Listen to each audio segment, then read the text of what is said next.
waxaa jira 15 arrimood oo dhab ah kana dhaca goobaha shaqo ee kala duwan qasabna ay tahay dadka ka shaqeeya inay maanka ku hayaan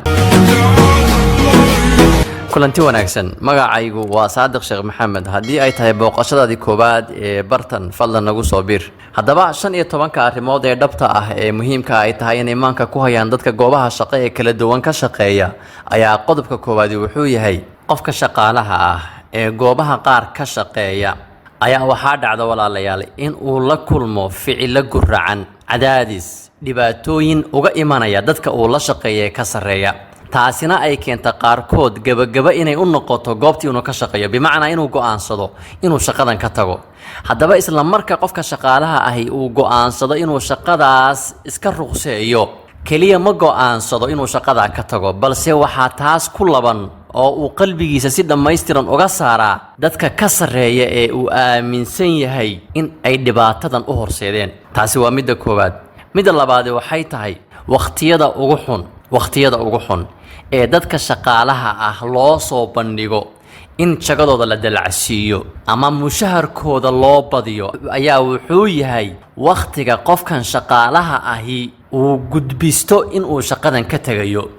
ama la dareemo inuu rabo qofkani shaqada inuu ka tago midda saddexaad waxay tahay shaqooyinka kala dhigdhigan bimacnaa shaqooyinka qofkan loo tilmaamo sida loo qabanayo habka ay kala yihiin waqtiyada la soo galayo sida loo kala qabanayo sida ay u kala horeeyaan meelaha ay kala yihiin sida ay u kala muhiimsan yihiin iyo waxa la midka ah shaqooyinka noocaas ahi ma aha shaqooyin dhib badan waa suurada qofka la siiyo balse waxa muhiim ah maankana la rabo inuu ku hayo qofka shaqaalaha ahi shaqadani inay tahay mid dhib badan sida saxda ah balse ay yihiin mushkilado la maamulay loona maamulay si qofkan shaqaalaha ah loogu qancin karo inay tahay shaqadu mid fudud bimacnaa si kala hadaan u dhigno waxaa jira shaqooyin aad u adag oo qofka shaqaalaha ah markii uu galo loogu sifeeyo inay tahay shaqo fudud shaqadaasi marka ma aha shaqo fudud ee waa maxay mushkiladihii la xiriiray shaqooyinkan dhibaatada qofkan uga imanaysay ayaa waxay yihiin kuwa mar hore la maamulay una diyaarsan habka qofkan shaqaalaha ahi uu ugu qanci lahaa inuu shaqadaas u arko inay tahay shaqo fudud qodobka afraad wuxuu yahay shaqooyinka bilbilowga ah bimacnaa shaqooyinka iska caadiga ahi waa shaqooyinka badanaa u baahan in qofka ay ku qaadato inuu ku helo sanado badan khibradii uu baahnaa marka shaqooyinka noocaas ahi waa in qofka shaqaalaha ahi uu fahmo inay tahay shaqo caadi ah mushaharkan hoose la siinayana uu yahay mushaharka la siiyo dadka shaqooyinku ay ku cusub yihiin qodobka shanaad ee la rabo dadka shaqaalaha ahi ama goobaha shaqo ka shaqeeya inay fahmaan baa wuxuu yahay in aqoontu aysan ahayn wax la isku qurxiyo dhar la soo xirto gaari qaali oo la wato hotel qaali oo la dego ama meel dadku ay isdhahaan dadka hantiilayaasha ayaa fariistay in lagu arko ma aha ee waa maxay waa waxa dadku adiga ahaan in aad tahay ay ka dareemaan waxaa jira dadka qaar walaalayaal oo dadka isu muujiya inay u fahmaan inuu yahay qofkaasi qof aqoon leh ama lacag leh balse dhaqankiisu aysan ahayn waxan uu rabo dadku inuu fahmaan mid la jaan qaadi kara saadaradeed aqoontu marka waxa weeye waxa goobahan shaqo aad la tagtid ee dadku adiga ay ka arkaan ee ma aha waxa adigu aad rabtid dadka inaad tustid mid la xaadina waa qofka shaqaalaha ah hadii la siiyo shaqadii uu qabanayay mushahar aana u qalmin bimacnaa mushahar ka yar mushaharkii uu qalmay hadii la siiyo ogow shaqaale inay taasi kugu hagayso in aad ka shaqayso shirkadihii garan lahaa mudnaanta aad leedahay iyo mushaharkii ku qalmay taa macnaheedu waxay ka dhigan tahay haddii meel aad shaqo ka hesho isla markaana mushahar aana ku qalmin lagu siiyo waa goobtii aad ku soo bandhigi lahayd wixii ku qalmay iyo aqoontaada si suuq intay kugu noqoto dadkii u qalmay in ay adigu qaataan ay berri ku qaataan oo aad u shaqaysid isla markaana aad u heshid mushaharkii iyo jagadii aad u qalantay qodobka toddobaad wuxuu yahay waligaa iyo allaha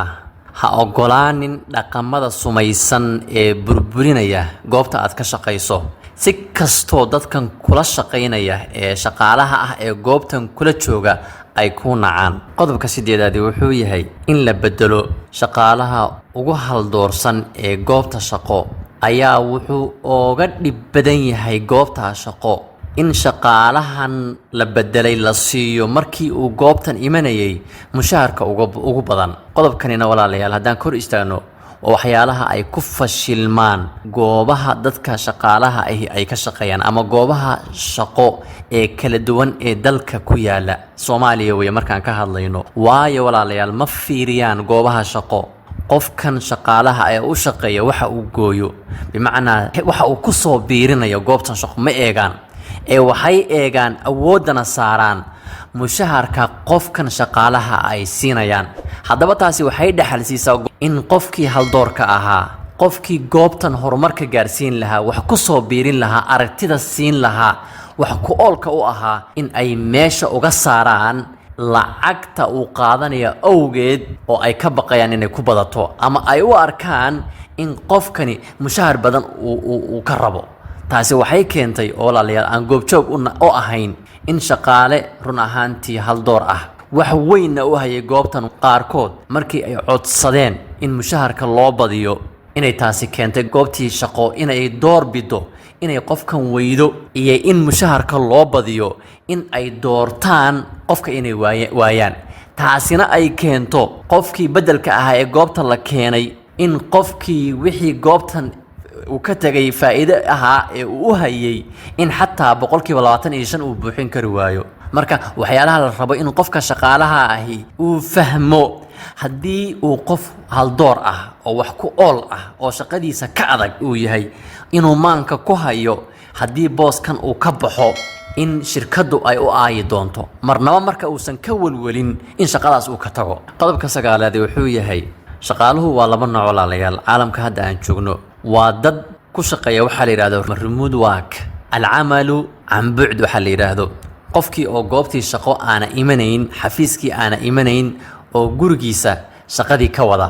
iyo waxaa jira dad qasab ay ku tahay inay goobta shaqo subax walba ay yimaadaan ama maalmaha shaqada ay yimaadaan. saadaradeed waxaa laga yaabaa qofkani shaqaalaha ahi inuu isweydiiyo waay hebel loogu ogolaaday ama hebelaayo loogu ogolaaday iyadoo gurigeeda ama gurigiisa jooga inuu halkaas shaqadii ka qabto oo cid dabagelaysa iyo cid ku khasbaysa inay xafiiska ay yimaadaan aysan jirin. adigana maalin kasta lagu dhahaa saacad heblaayo waa inaad timaadaa, haddii kale mushaharkaaga ayay ka jaran tahay. haddaba mushkiladu walaal adiga iyo qofka kale ma aha, ee mushkiladu waxay tahay kalsoonida. markastoo kalsoonida lagugu qabo adiga ay badan tahay, flexibility-gaaga ayaa badanaya, fursadahaaga aad u helaysid inaad goobta shaqo aad ka maqnaatid ayaa badanaysa.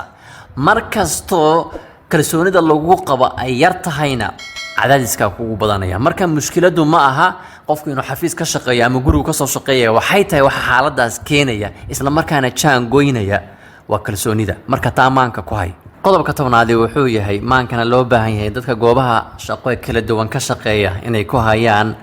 ayaa wuxuu yahay isla marka walaalayaal dadka madaxda ka ah goobaha shaqo ay iska indhatiraan qiyamka ama value-ga waxa loo yaqaano, waxaa burburaysa kalsoonidii qofka shaqaalaha ahaa. haddaba isla marka ay kalsoonidaasi ay lunto ama ay burburto, marnaba lagama yaabo qofkan shaqaalaha ahi inuu u noqdo sidii hore qofkii ka sareeyay maamulka ama madaxda u ahaa. qodobka 11aad wuxuu yahay haddii qofka shaqaalaha ahi dadka groupka ama kooxda uu leeyahay dad ka baqa inay dhahaan wixii la weydiiyo haddii aysan aqoon waxaa ma aqaani, ama dadka maamulka u ah afkaartooda ay ka baqaan afkaar ka duwan inay sheegaan, ogow walaal goobta aad joogtid inay tahay goob cabsi ee aysan ahayn goob shaqo aad ka shaqaynaysid. qodobka 12aad wuxuu yahay walaalayaal shaqaalaha qaar waxaa muhiim ah in ay fishaan in shaqaalaha cusub ee goobtan ay ka shaqaynayaan ku soo biiraya inay noqon karaan dad isla markiiba la jaan qaada ama la qabsada shaqadii iyagoo aan helin tababar ku filan oo haddii tababarka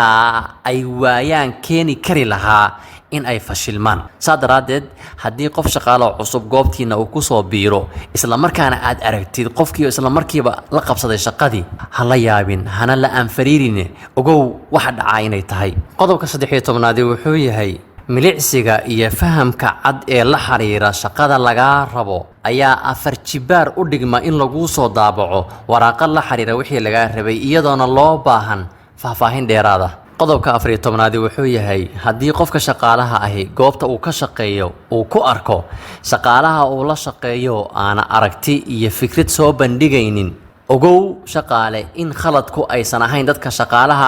ogow dadka maamulka ahi inay yihiin dad aan ogolayn in wax loo sheego qodobka 15aad ee ugu dambeeya wuxuu yahay markasoo dadka goobaha shaqo ka shaqeeya si wanaagsan dadka ay u shaqeeyaan ay ula dhaqmaan waxay keentaa in shaqadii ay si habsami socod ah ay u dhacdo bimacnaa sida ugu quruxda badan in shaqadii dadka shaqaalaha ah ay u qabtaan markastoo taa bedelkeeda dadka shaqaalaha madaxda u ah ay kula kacaan dadka shaqaalaha ahna waxay keentaa in shaqooyinkii habsami u socodkoodii iyo wanaagoodii meesha ay ku baxaan sidaa daraaddeed waxaa loo baahan yahay walaalayaal dadka goobaha kala duwan ee ka shaqeeya ee dalka ku yaala ama caalamka ku yaala inkastoo ay kala duwan yihiin waxaa muhiim ah in ay xaqiiqooyinkaas ay la falgalaan ka hor inta aysan ku waayin waxyaalo iyaga qab u ahaa waxyaalo iyaga han u ahaa waxyaalo iyaga ay ilaashan jireen taasi waa dhinaca shaqaalaha dhinaca kale ee goobta shaqana waxaa muhiim ah in ay ku baraarugaan arrimahan ka hor inta aysan waayin qof shaqadooda horumarkeeda wanaageeda iyo baraaraheeda hormuud u noqon lahaa